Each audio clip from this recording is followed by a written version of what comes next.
Oui, bonjour YouTube. Ici le métaphysicien Sotam City. Donc aujourd'hui, on va parler d'Aristote et sa philosophie. La philosophie générale d'Aristote. Car comme vous le savez, tout revient à la philosophie. Car pour exister, il faut penser. Alors l'homme, cet animal métaphysique, va revenir à ses origines de toujours, la philosophie.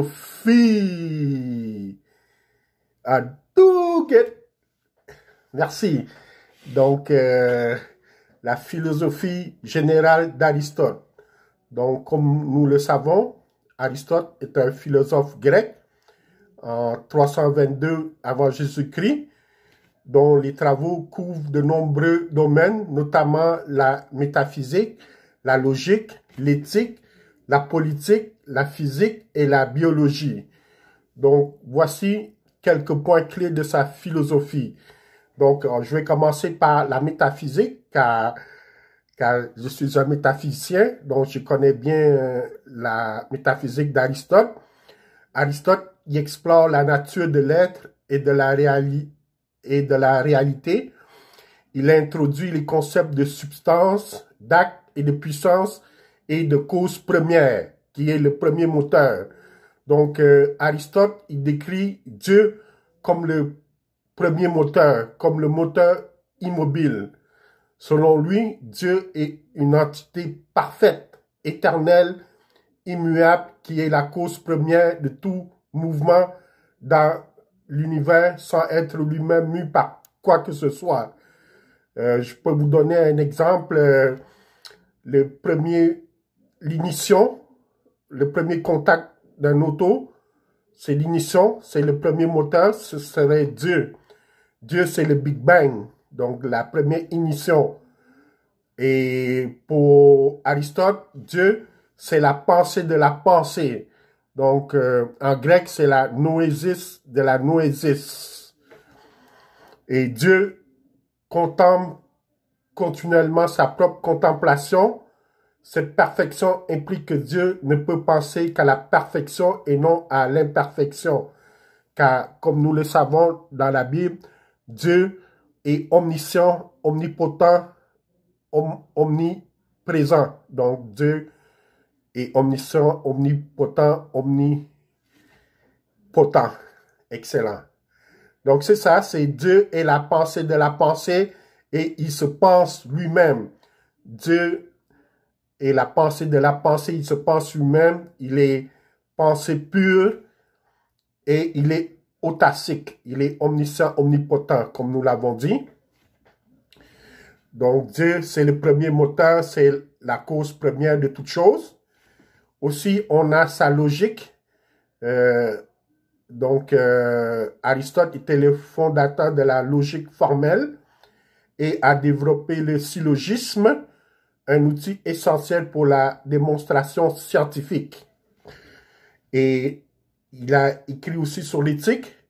Dans son livre « Éthique à Nicomaque », Aristote propose que le bonheur, qui est eudémonia, est le but ultime de la vie humaine, atteint par la vertu et la réalisation de son potentiel.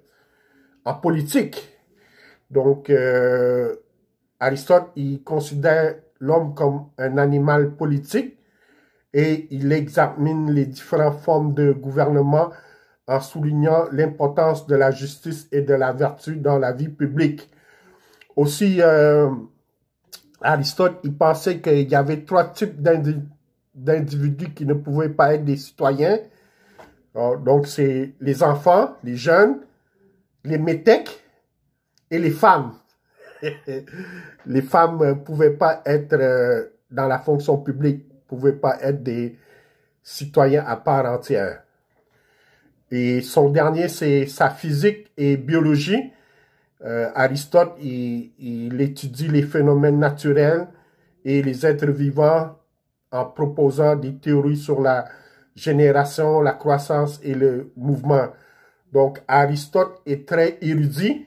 Il a systématisé les connaissances de son temps et son influence perdure encore aujourd'hui dans de nombreux domaines de la pensée.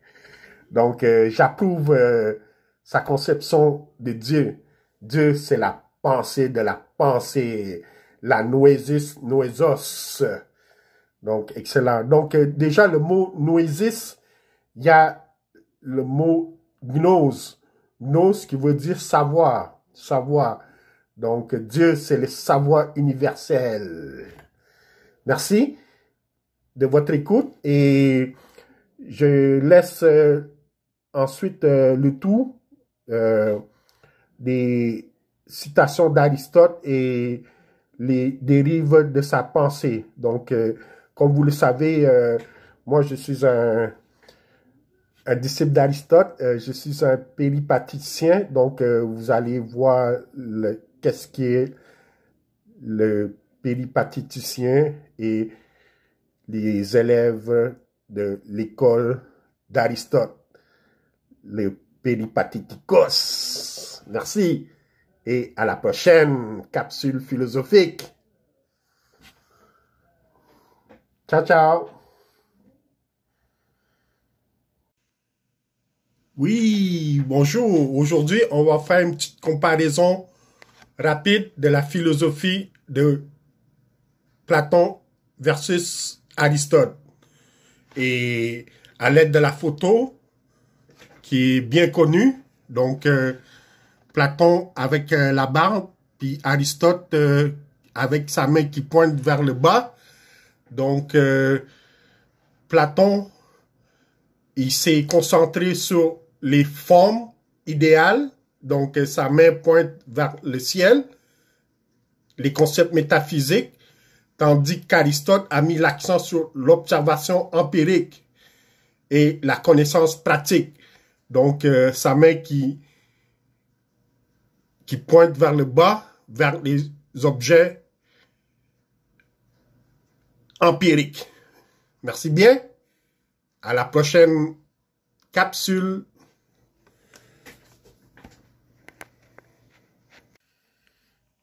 Oui, bonjour. Voici une autre citation. Et aujourd'hui, ça va être sur Aristote.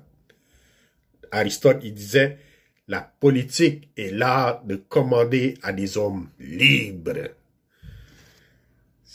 Aristote, le stagirite. Merci. À la prochaine capsule philosophique. Peace.